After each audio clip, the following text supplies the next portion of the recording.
নমস্কার বন্ধুরা, প্রিয়া কিচেনে স্বাগত। শুধুমাত্র 3টি উপকরণ দিয়ে মোল্ড ছাড়াই দারুণ স্বাদের তরমুজের আইসক্রিম ঘরেই আপনারা তৈরি করে ফেলতে পারেন। তো তার জন্য প্রথমেই লাগবে তরমুজ। সহজ উপায়ে দেখিয়ে দেব, আর 3 থেকে 4 ঘন্টার ভিতর আইসক্রিমটা তৈরিও হয়ে যাবে। তো এখানে আমি নিয়েছি এক টুকরো তরমুজ, আর তরমুজটাকে এখন ছোট করে কেটে নেব।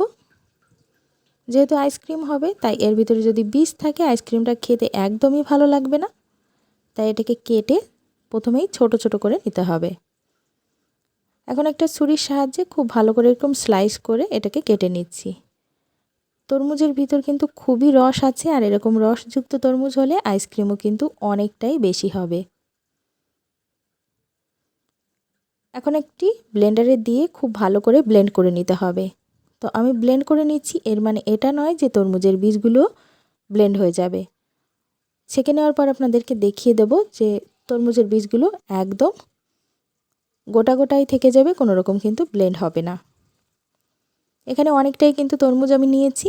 এখন একটি মিডিয়াম সাইজের জারের ভিতরে দিয়ে দিলাম, আর এর সঙ্গেই অ্যাড করে দেব 2 চামচ চিনি আর 1 চামচ বিট লবণ। ব্যাস এটাই দিতে হবে, আর সঙ্গে কোনো রকম কোনো জিনিস এক্সট্রা দেওয়ার দরকার নেই। খুব ভালো করে ব্লেন্ড করে নিলাম। এখন এটাকে ছেঁকে নিতে হবে, তাই একটি বাটির উপরে ছাঁকনি নিয়ে খুব ভালো করে তরমুজ আর বীজগুলো ছেঁকে আলাদা করে নেব। দেখতেই পাচ্ছেন তরমুজের বীজগুলো কিন্তু গোটা গোটা আছে, প্রথমেই আমি বলেছিলাম। এবার ছেঁকে নেওয়ার পর এই বীজগুলো ফেলে দিতে হবে, কেননা এক্সট্রা যে তরমুজের রসটার দরকার সেটা আমি পেয়ে গেছি। এখন মোল্ড ছাড়াই এরকম কফি কাপ বা চায়ের কাপ সবারই ঘরে থাকে।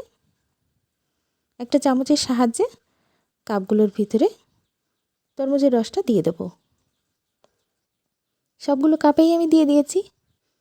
এখন এটার উপরে একটুখানি দিয়ে দিচ্ছি, আপনাদের কাছে ফয়েল পেপার থাকলে সেটা দিয়ে খুব ভালো করে মুখটা মুড়ে দিতে পারেন।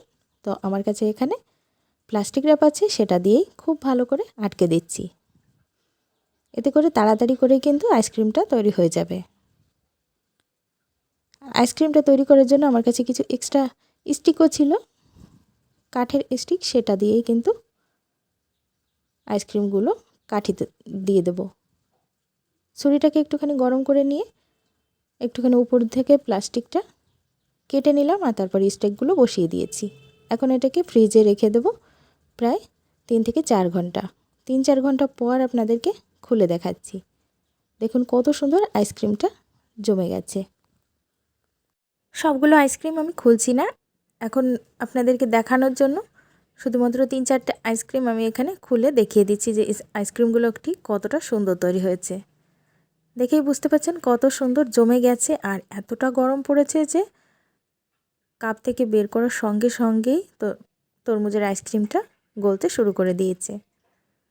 তো এরকম ঠান্ডা ঠান্ডা আইসক্রিম 2-3টে উপকরণের সাহায্যেই আপনারা ঘরেই তৈরি করে দেখবেন। খুবই স্বাস্থ্যকরভাবে এটা তৈরি হয়েছে, আর আশা করছি টেস্টটাও সবার খুবই পছন্দ হবে। কেমন লাগলো রেসিপি কমেন্টস করে জানাতে ভুলবেন না। ভালো লাগলে অবশ্যই চ্যানেলটিকে সাবস্ক্রাইব করে রাখবেন আমার চ্যানেলে নতুন হলে, আর বন্ধুদের সঙ্গেও শেয়ার করবেন যাতে এই রেসিপিটা তারাও তৈরি করতে পারে। তো আর কি, রেসিপিটা জেনে গেছেন, এখন বাড়িতে আপনারাও তৈরি করুন, ছোট থেকে বড় সবার সঙ্গে এনজয় করুন। তো আজকের মতো এই পর্যন্ত, দেখা হবে অন্য কোনো রেসিপিতে। ভালো থাকবেন, সুস্থ থাকবেন, বাই।